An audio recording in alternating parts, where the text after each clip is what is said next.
Certeza que Deus vai falar ao seu coração. E pode ter certeza que o anjo da resposta está aqui nesta noite. E ele veio com a resposta da sua oração, porque não é em vão, ou não acontece um movimento como esse para não acontecerem coisas extraordinárias. Toda vez que a igreja se dispõe a orar, e me falaram que hoje é noite de oração, coisas começam a mudar. Amém? Na sua casa, coisas começam a mudar. Seu filho começa a voltar. Não ouvi glória a Deus, não. Seu filho começa a voltar. É Deus quem criou ele, ele criou para a sua obra. Não importa o que o diabo está falando na cabeça dele agora, o Senhor vai trazê-lo de volta. Você crê nisso? Por essa causa me coloco de joelhos. Abra sua Bíblia em Efésios capítulo 2, a partir do versículo 14. Paulo escreve essa carta para a igreja. E nesse exato momento Paulo está iniciando uma oração. Nesse texto, essa é a segunda oração que o apóstolo vai fazer. A primeira ele começa no capítulo 1. A partir do versículo 14 até o versículo 21. Vou ler aqui na tela para ficar tudo igual. Eu disse 2,14, na verdade é 3,14, desculpe. 3,14, muito obrigado.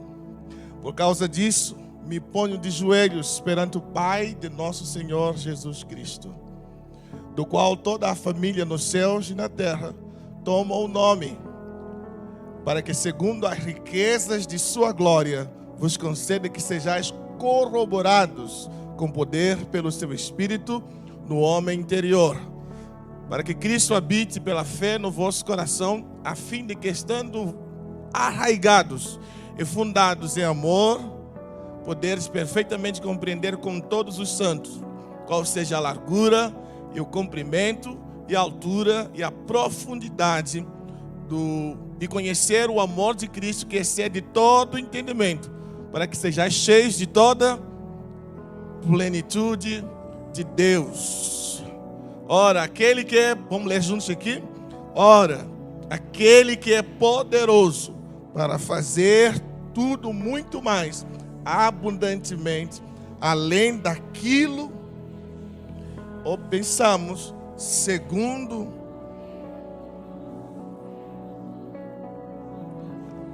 a esse seja glória na igreja em todas as gerações. Quantos podem dar glória a Ele que é digno? Dê um glória a Deus, dê um glória dele a Ele que é digno de toda honra, de toda glória, de todo louvor e de todo domínio. O Senhor é bom, o Senhor é maravilhoso. Aleluia. Pode tomar seu assento, vamos conversar rapidamente aqui. Eu sempre falo que o relógio brasileiro é diferente lá da África.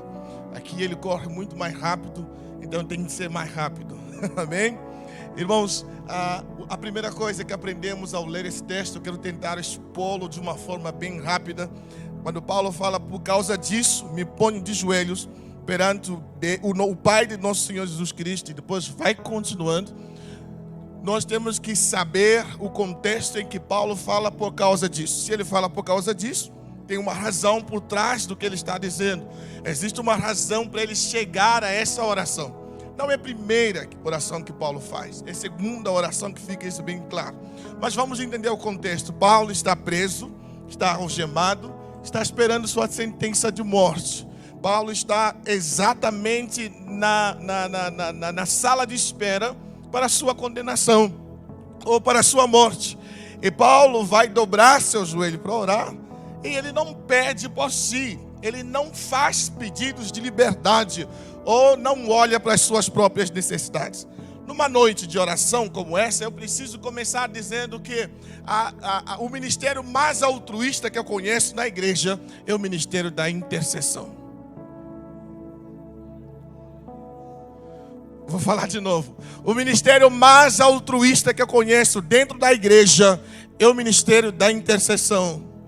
São homens e mulheres que não se importam com chuva, sol, com a doença, a tristeza ou com suas próprias necessidades, mas que dobram seus joelhos para intercederem por pessoas, para clamarem por vidas, por mudança de vida. E nessa noite eu quero te convidar a ser igual Paulo. Eu sei que você veio com muitas necessidades. Eu sei que você veio esperando uma resposta de Deus e pode ter certeza, Deus vai responder o seu pedido. Eu sei que você tem uma causa específica nessa noite que te trouxe para essa campanha, mas eu quero te chamar para tomar a postura de intercessor nessa noite. A tomar a postura igual Paulo, de ignorar as algemas, de ignorar as prisões, de ignorar as feridas e as dores e falar: por causa disso, eu me coloco de joelhos perante o Deus, o Pai do nosso Senhor Jesus Cristo. Por causa de um mistério que antes estava oculto, mas que Deus tem revelado a nós. Irmãos, a glória da intercessão e o altruísmo. Nada nem ninguém podia impedir Paulo, mesmo preso, de levantar a sua voz ao céu e clamar ao Senhor e pedir que Deus pudesse socorrê-lo. Sabe, às vezes nós nos concentramos muito nas coisas que nós não temos. Nós na África não nos concentramos nos templos bonitos e suntuosos que nós não temos. Nos concentramos na palavra que Jesus falou: onde estiverem 2 ou 3 reunidos em meu nome, ali eu também estou. Quando você se concentra no que você perdeu, você vira depressivo. Eu quero te convidar nessa noite a fazer igual a mulher do fluxo sanguíneo. Não tinha quase nada, mas tinha um pouquinho mais de força, e usou o que lhe restava para encontrar-se com o Senhor Jesus Cristo. Quero te convidar nessa noite a ser igual paralítico, que não tinha quase nada, mas tinha 4 amigos, e os 4 amigos levaram ele até Jesus Cristo. Eu quero te convidar a olhar para o cego, que não tinha olhos para ver, mas tinha boca para clamar. Então pare de reclamar, para de dizer: Senhor, me dá casa. Ele dá carro, reclama porque não tem geladeira. Dá geladeira, reclama porque não tem carro. Dá carro, reclama porque não... Assim não. Quando você viver assim, você vive depressivo, sempre olhando o que você não tem. Mas Deus faz o milagre a partir daquilo que você tem. Pastor, não me sobrou nada, só fé. É tudo que Deus precisa para começar a mudar a sua história. Alguém tem fé aqui nessa noite? Alguém tem fé igual um grau de mostarda para ver Deus agir? Então nessa noite eu quero te convidar a olhar para o seu próximo e interceder por ele. Eu quero te chamar a atenção para você se colocar na posição de intercessor, que não perde tempo para murmurar por aquilo que perdeu, que não perde tempo para murmurar pelas coisas que não tem, mas se concentra em olhar para o autor e consumador da nossa fé. Irmãos, como um bom pastor, Paulo sabe ensinar a igreja.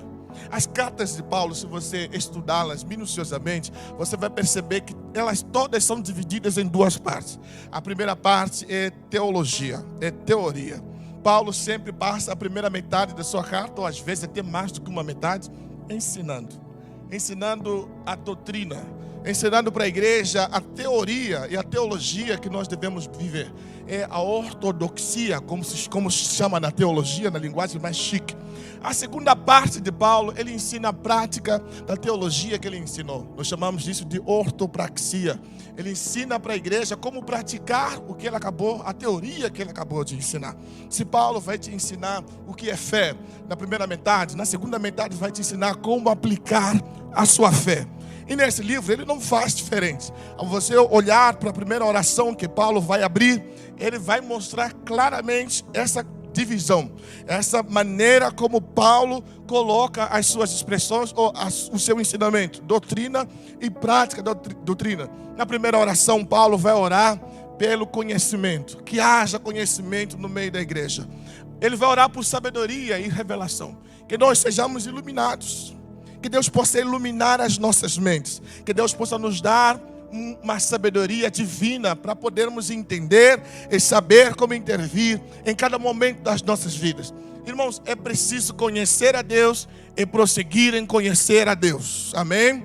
Não há nada mais importante na vida do que o conhecimento de Deus. O conhecimento de Deus vai nos dar o conhecimento de tudo mais. Quando conhecemos Deus como devemos conhecê-lo, conheceremos a nós mesmos como devemos nos conhecer.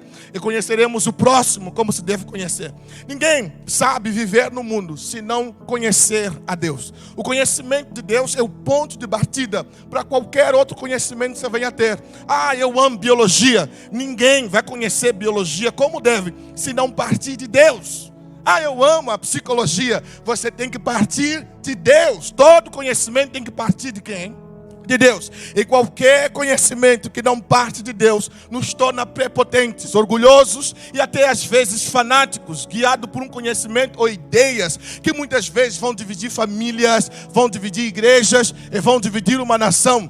Uma nação polarizada muitas vezes é fruto disso. Um conhecimento que não parte de Deus. Então dividimos em esquerda e direita quando devíamos todos pensar que somos uma nação brasileira. Pertencemos a um Deus vivo que nos chamou das trevas para a sua maravilhosa luz. A nós nos cabe adorar o Senhor, glorificar o Senhor, exaltar o Senhor. Não me importa se você pensa diferente de mim, você continua sendo meu irmão. Vou segurar as suas mãos e juntos caminharemos para viver vitorioso nessa terra. Todo conhecimento tem que partir de Deus. Entendeu isso? Se não partir de Deus, vai nos tornar fanáticos, cegos, e vai nos tornar igual um gado guiado por um pastor, e muitas vezes esse pastor não é pastor, é um mercenário. Então todo conhecimento tem que partir de Deus. Então precisamos conhecer, prosseguir em conhecer mas qualquer conhecimento que não é prático, que não posso aplicar na minha vida, vou falar o que eu falei antes, me torna prepotente. Muitas vezes vai me tornar orgulhoso. E a própria Bíblia fala que a letra mata. Jesus chegou a repreender os fariseus. Vocês julgam que me conhecem, mas não fazem nada do que eu falo. Eu estou aqui. E muitas vezes é assim que vivemos, um conhecimento apenas teórico e não prático. É por isso que na primeira oração Paulo ora por iluminação. Deus abra a cabeça deles, para eles perceberem que os gentios também são co-herdeiros com Cristo. A maior revelação que Paulo estava trazendo aqui é sobre você e é sobre mim. Paulo estava falando para a igreja de Éfeso, não é só os judeus, não é só os judeus que Deus escolheu. Está chegando um novo tempo, que Deus vai levantar a sua igreja na terra. Você devia dar glória a Deus por isso, porque até então havia essa supremacia judaica. Eles se sentiam melhores, eram orgulhosos. Somos povo de Deus, nação santa, povo exclusivo. E Deus fala, há um mistério. Há um segredo que está guardado em Deus. E está chegando a hora que Deus vai revelar esse segredo. Que segredo é esse? A igreja. Os gentios também são co-herdeiros. Ele está dizendo você. Ele está dizendo você, que antes não tinha nenhum privilégio, você passa a ser privilégio, porque é através de você que a glória se manifesta, é através de você que o poder de Deus se manifesta, é através de você que Cristo se revela à terra, é através de você que o mundo verá que Deus existe. Então Paulo fala na primeira oração, Jesus, quero que o seu povo conheça o seu poder. Mas na segunda oração ele fala, eu quero que o seu povo saiba usar o seu poder. Na primeira oração fala, Deus, dá para ele conhecimento. Na segunda oração, agora que nós estamos, quando ele fala que eu, por essa causa me ponho de joelho, ele fala, eu quero que o seu povo saiba aplicar esse conhecimento. Não é um conhecimento vazio, é um conhecimento que se aplica no seu trabalho, é um conhecimento que se aplica na sua escola, é um conhecimento que se aplica na rua, no consultório, no gabinete, no ministério, é um conhecimento palpável, vivo.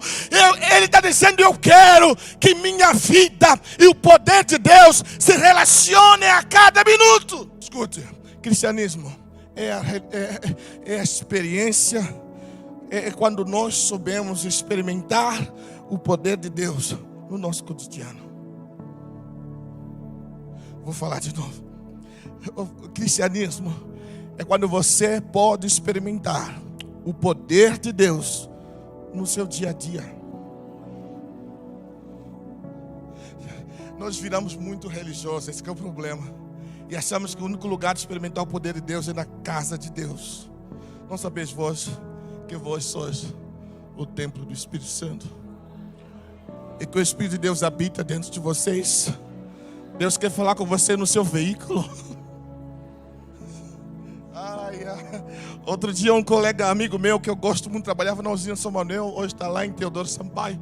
Ele estava no carro dirigindo, quando de repente Deus falou: para o carro. Ele encostou o carro, parou, e Deus falou: quero falar contigo.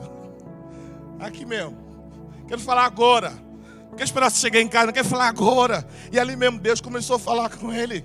Deus começou a ministrar a palavra no coração dele. Deus começou a arder no coração dele. E quando saiu dali, Deus falou assim: agora, ao invés de você ir para Teodoro Sampaio, vira o carro, entra em São Manuel, que eu quero que você vai dizer isso e isso para minha filha. Entrou em São Manuel e chegou lá e levou uma palavra viva para uma serva de Deus. E a mulher ficou lá abençoada pela palavra que Deus falou. Escute bem, Deus quer que o seu poder seja algo verdadeiro, real, palpável na sua vida diária. Mesmo quando você estiver fazendo cirurgia lá no médico, ou sendo médico, Ele quer que ali mesmo você reconheça que há um poder maior do que o poder que você tem. É o poder que vem do céu, e é esse poder que vai te usar, ou que vai usar o médico ali na sala, e você passará por uma ótima cirurgia, ou fará uma boa cirurgia. Deus tem que estar presente no seu casamento. O poder de Deus tem que estar presente na educação que você dá para os seus filhos. Por essa causa eu dobro os meus joelhos. Eu poderia detalhar as razões pelas quais Paulo está se colocando de joelho. Mas a principal é o mistério de Deus, é a igreja. Ele está orando pela igreja, ele está intercedendo pela igreja. E eu gosto muito disso, porque Jesus também orou pela igreja. Vou falar de novo. Ele está orando pela igreja, e Jesus também orou pela igreja. Tem igreja aqui nessa noite? Olha só que coisa maravilhosa. O Senhor que fundou a igreja, Ele orou pela igreja. E agora temos o apóstolo falando: por essa causa eu me coloco de joelhos. Agora presta atenção. Naquela época, os judeus não oravam de joelhos em qualquer ocasião. Não era qualquer circunstância que eles dobravam seus joelhos. Você pode olhar na Bíblia, poucas vezes nós vemos homens de Deus dobrando seu joelho. Uma das vezes, bem epigrafada aqui, bem enfática aqui na Bíblia, que alguém se coloca de joelho, foi o próprio Senhor Jesus Cristo. E sabe qual questão foi essa? Quando ele suou, e o seu suor era como se fosse gotas de sangue. E falou: Pai, se possível, passa de mim esse cálice. Normalmente, os judeus se colocavam de joelho para expressar duas coisas: urgência na sua oração e intensidade. Não é aquela oração preguiçosa que a gente faz. Às vezes a pessoa, ao invés de orar, ela fala assim: você pode orar por mim? Ela não quer orar, ela quer terceirizar o serviço. Aí eu falo: qual é o seu nome? Fala: Joana. Eu falo: tá bem, vou orar. E vou embora. Quantos já esqueceram de orar depois disso? Eu percebi que eu esquecia muito. Eu falava: vou orar, mas esquecia. Aí eu falei: Jesus, quer saber? Para eu não esquecer, toda vez que alguém falasse: ora por mim, eu falava assim: seu nome qualquer é Joana. Eu falava: tá bom, Joana. Saía dali. Na hora que eu ficasse sozinho, depois dali, 30 segundos, eu falava: papai, Joana. Conheci ela agora. Abençoa a vida dela. Responde a causa dela. Em nome de Jesus. Amém. Toda vez que alguém me pede para orar, eu procuro fazer o mais rápido possível, porque eu não quero esquecer. Mas tem dia que a situação fica difícil, que a oração não é assim. A oração não é organizada, não tem palavras bonitas. Tem hora que você ora igual um poeta. Tem dia que nem é assim, não. Tem dia que a oração é difícil, tem dia que eu sou Às vezes a oração nem tem palavras. Às vezes a oração é só um gemido. E sabe uma coisa? Deus ouve. Deus te ouviu quando ninguém mais te ouviu. Ele te ouviu quando você gemia na cama, quando você chorava e não conseguia nem tirar palavras. Ouviu quando apenas era um pensamento. Deus ouve. É por isso que Paulo fala, é por essa causa que eu me coloco de joelhos. Tem uma frase muito famosa no meio cristão: quando o homem trabalha, o homem trabalha. Mas quando o homem ora, Deus trabalha. Desde a antiguidade, ainda não se viu, ainda não se ouviu de um Deus que trabalha por aqueles que nele esperam. Ei, escute, olha para mim. Ore, e você vai ver Deus trabalhando. Ore, e você vai parar de trabalhar, Deus vai trabalhar. Ore, e o céu vai trabalhar ao seu favor. Por essa causa me põe de joelhos. Ele se põe de joelho para expressar urgência e intensidade. Deixa eu fazer uma pergunta. Quem tem urgência nessa noite? Quem está com urgência aqui? Agora bota um pouquinho mais de intensidade nessa oração. Clame, fale, grite para o inferno ouvir e fala: não aceito nenhuma voz falando do meu coração, da minha cabeça. Ninguém vai declarar o contrário. Eu sou filho de Deus e Ele falou que posso todas as coisas daquele que me fortalece. Fale, 1000 cairão à minha esquerda, 10.000 à minha direita, mas eu não serei atingido. Grite e fale: o Senhor é meu pastor e nada deitar-me faz em pasto verdejante, guia-me mansamente pelas águas tranquilas. Ele, ainda que eu ande pelo vale da sombra da morte, não terei medo algum. Por quê? Porque certamente que a sua bondade e misericórdia me seguirão todos os dias da minha. Grite, fala: do Senhor é a terra e toda a sua plenitude. Fale: o Senhor falou, Ele me dá todo o poder nos céus e na terra. E fale: eu também tenho o mesmo poder para pisar em serpentes e escorpiões. Por isso não aceito maldição, não aceito enfermidade, não aceito pobreza. Eu estou aqui para declarar: eu sou filho de Deus e vou viver o que Deus tem para a minha vida. Pois Ele falou: eu vim para que tenham vida e vida em abundância. Vida é abundância. 3 coisas acontecem antes dessa oração: a demonstração da sabedoria de Deus aos poderes das trevas, no versículo 10. A pregação das riquezas insondáveis de Cristo, no versículo 8. A revelação do mistério escondido, que é o quê? A reconciliação dos gentios com Deus e dos gentios com os judeus, formando uma única igreja, um único corpo. Cadê a igreja? Pode dar um glória a Deus, igreja? Aí o Paulo fala assim: ó, oro, por causa disso me ponho de joelhos perante o Pai, o nosso Pai. A palavra Pai na Bíblia é revolucionária. Você pode ler o Antigo Testamento todo, você não vê ninguém chamando Deus de Pai. Ninguém. Porque o judeu tinha uma visão muito clara: está tudo separado em 2 mundos, Deus e o resto. E eles tinham tanto respeito por Deus que eles não ousavam chamá-lo de Pai. Eles sentiam como se fosse falta de respeito. Que intimidade é essa? Até que um dia alguém chegou para Jesus e falou: nos ensina a orar. Aí Jesus falou: quer aprender a orar? Sim. Então entra no seu quarto e quando estiver lá fala assim: Pai. Ninguém havia falado isso, ninguém nunca falou isso. Jesus fala assim: você quer aprender a orar? Sim, quero. Tá bom, fecha a porta do seu quarto e quando chegar lá fala assim: Pai. Eles falavam pastor, eles falavam cura, chamavam ele de Jeová provedor, chamavam ele de tudo, mas nunca ninguém falou Pai. E Jesus fala assim: esse mesmo Deus que é transcendente, esse Deus que é inalcançável, que é eterno, é grande, Ele também é alcançável. Ele está aqui na sua frente. Ele quer ter uma relação com você de pai e filho. Então chegue lá e fala: Pai nosso que estás no céu.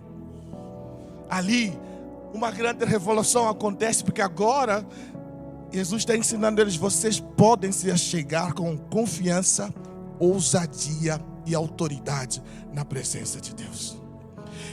Não sei se você está entendendo. Jesus, quando ensina isso, Ele está quebrando tradições.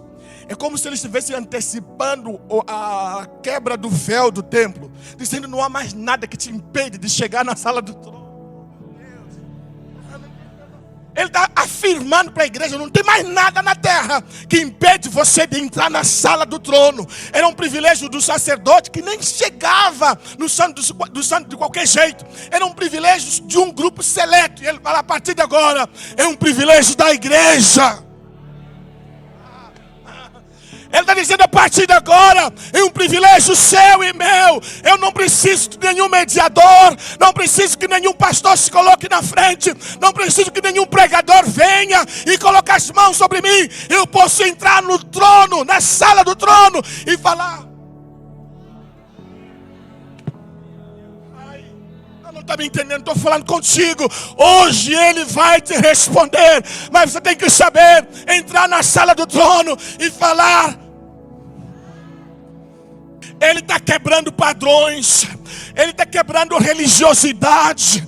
Ele está quebrando tradições. Ele está quebrando leis que vêm desde a antiguidade.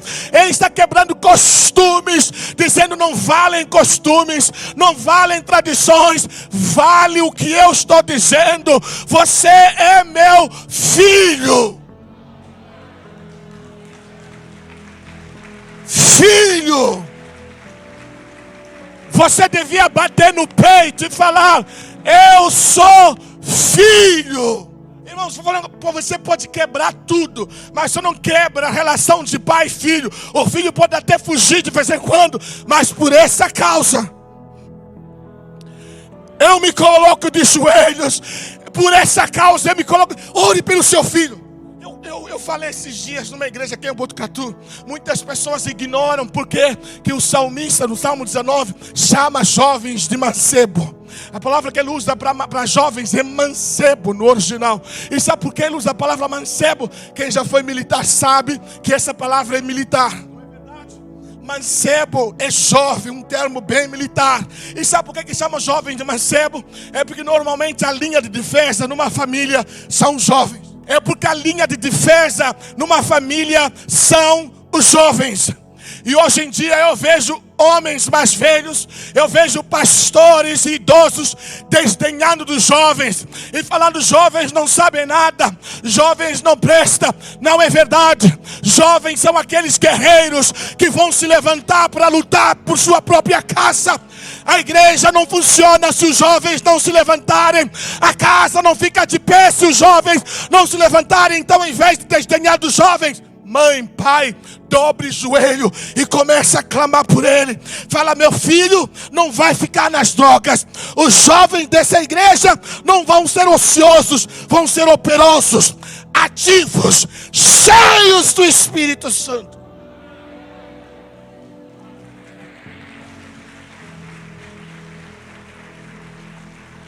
Paulo, quando escreveu a Timóteo, ele falou a mesma coisa que ele falou para Tito. Ninguém despreza a sua mocidade.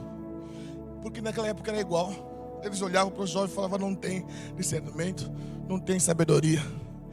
E Paulo fala, ninguém despreze a tua mocidade. Tem jovem aqui hoje? Levanta a mão, fica com a mão levantada. Fique de pé, jovem, fique de pé. Eu quero olhar para você. Quero olhar para você, jovens. Olha que jovens lindos, bonitos. Não deixe ninguém falar que vocês não têm capacidade. Vocês têm. Tem milagres que só vão acontecer nessa igreja quando vocês se levantarem, quando vocês se colocarem de pé. Tem milagres que vão acontecer na vossa família quando esses jovens começarem a se impor na família e falar, pai, eu vou orar por essa casa. Tem casamentos que vão ser restaurados por causa da oração ou por causa da palavra ministrada na boca desses jovens. E foi um jovem que Deus levantou para liderar uma das igrejas mais sincréticas que existiu no Novo Testamento, a igreja de Creta. Deus levantou Tito e colocou ele como pastor numa igreja que tinha cheio de mentirosos, fofoqueiros, numa igreja onde tinha ganância, onde as pessoas estavam perturbadas. Ele levantou o jovem e falou, prega com toda a autoridade e ninguém te despreze, jovem. Se Deus mandou, fale. E ninguém despreze a mocidade. Está na hora de orar pelos nossos filhos e levar Botucatu todo a se curvar diante do Amém. Glória a Deus. Toma seu assento. Deixa eu acelerar aqui para orar. Paulo, ele ora e fala, por essa causa eu me coloco de joelhos. Olha o que ele fala no versículo 16 e 17, para eu correr aqui. Ele fala, para que Deus vos conceda, segundo a riqueza da sua glória, que sejais fortalecido com poder pelo seu Espírito no homem interior, para que Cristo habite no vosso coração pela fé, a fim de que, estando arraigados e fundados em amor, possa ser capaz de compreender com todos os santos qual é a largura, comprimento, profundidade e altura. A primeira oração de Paulo qual é? Que eles sejam cheios de poder no homem interior. Quantos querem ser cheios de poder? E Paulo fala no homem interior. Por que Paulo fala no homem interior? Está falando no verdadeiro você. Não é esse você que você finge ser. Não, verdadeiro você. Seu coração, sua mente e seu espírito. Paulo está dizendo suas escolhas, sua vontade, seu pensamento e seu espírito tem que ser cheio do poder do Espírito Santo. E hoje em dia os pensamentos de muitos irmãos estão perturbados, não é verdade? Tem gente ouvindo vozes, tem mentes e corações perturbadas. As pessoas foram enganadas durante muito tempo que a maldade está no ambiente ou na estrutura. O que as pessoas esqueceram é que a maldade está aqui dentro. Enganoso é o coração mais do que todos aqui dentro de você. Você tem que lutar todos os dias contra os maus desígnios. Você tem que lutar todo dia contra o desejo de pecar. E Paulo fala, o único jeito de fazer isso é que todo o seu ser seja habitado por Cristo. E o verbo no original que Paulo usa aqui, porque na Bíblia tem dois verbos para habitar, tem duas palavras que quer dizer para habitar. E uma delas quer dizer habitar igual um hóspede, uma habitação temporária. É alguém que entra, mas não tem poder para fazer nada. Mas esse habitar que Paulo usa aqui é de alguém que entra no seu coração, encontra um lugar aprazível, agradável.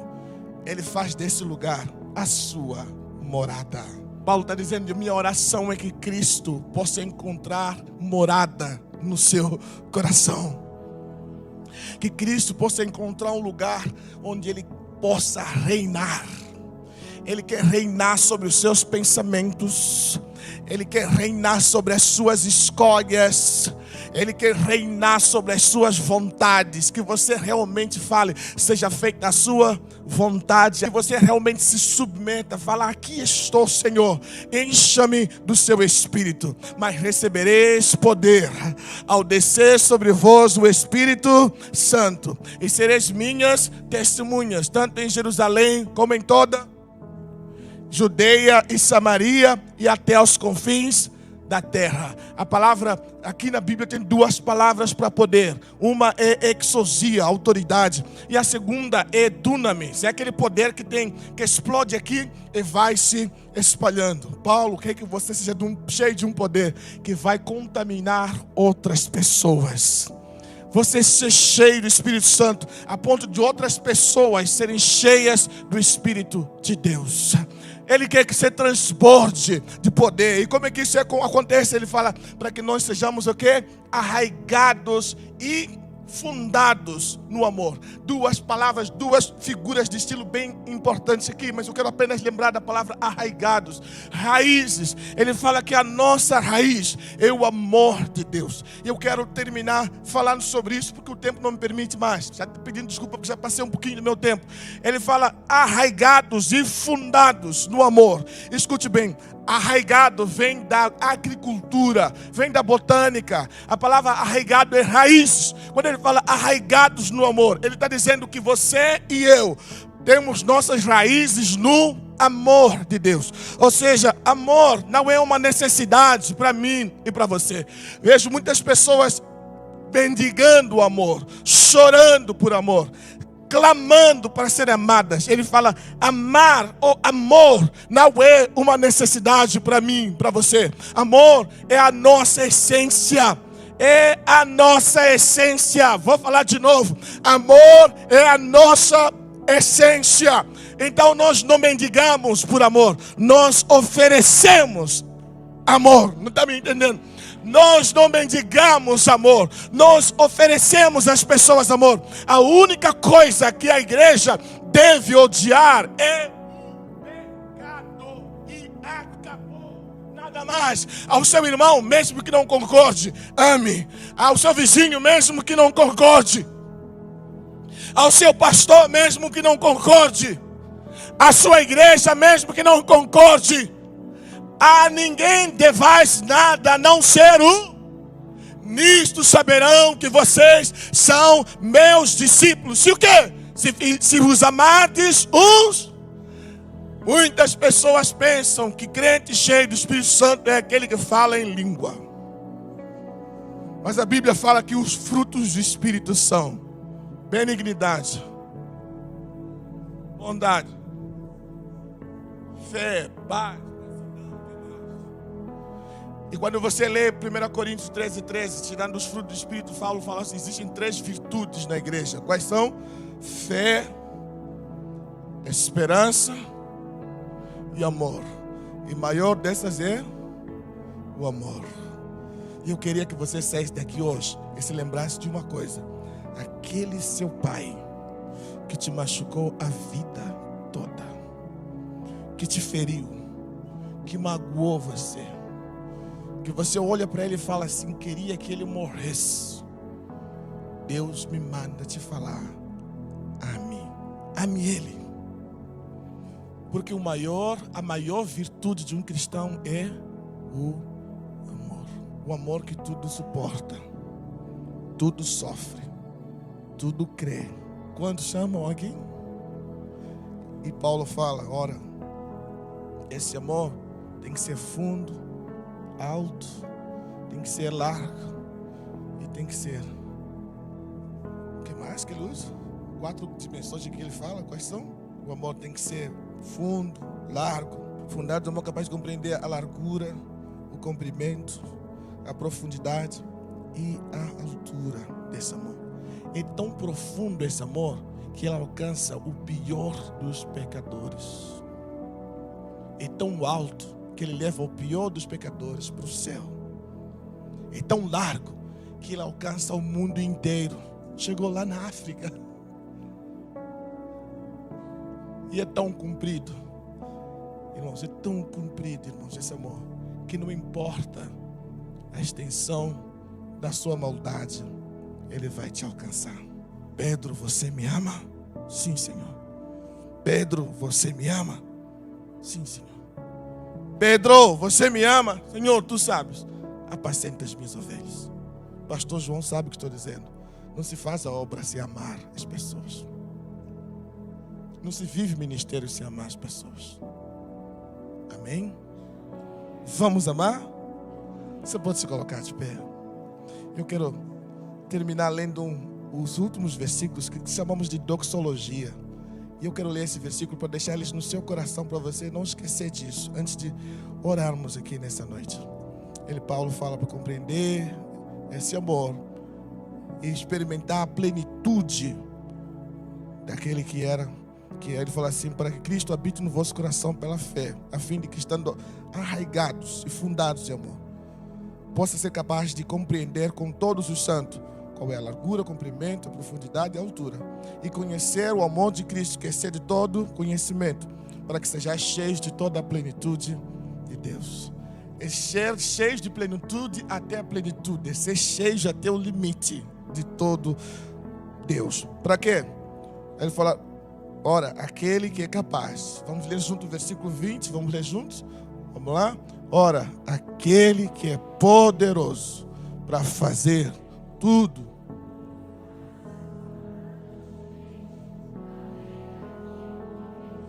Ou pensamos, segundo o poder, a esse seja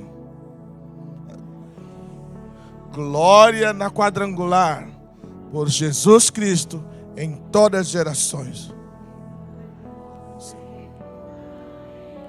Antes de você orar, esse versículo fala para você o seguinte: Deus tem poder para fazer qualquer coisa. Você entendeu o que eu falei? Lembra do que trouxe você nessa campanha nessa noite? Lembra? Escute bem. Deus tem poder para fazer qualquer coisa. Ele não está inativo não, nem está preguiçoso. Ele é Deus e continuará sendo Deus. Segundo, lembre-se do seguinte: Deus tem poder para escutar a tua oração. Não só escutar, escutar e responder. Deus tem poder para escutar e responder a tua oração. Terceiro, esse versículo nos ensina: Deus tem poder para ler os teus pensamentos. Às vezes você não está sabendo colocar em palavras a sua oração. Não se preocupe não. Ele conhece os teus pensamentos. Ele sabe o que está passando na sua cabeça. E Deus vai agir nessa noite a seu favor. Escute de novo. Deus tem poder para saber de tudo que se passa na tua casa, na tua família, no teu ministério. Deus sabe. Entendeu o que eu disse? E para terminar, Deus tem expectativas mais altas do que as tuas. Sabe o que significa? Que Ele espera mais do que você espera por esse milagre que você está esperando. Glória a Deus. Vamos orar.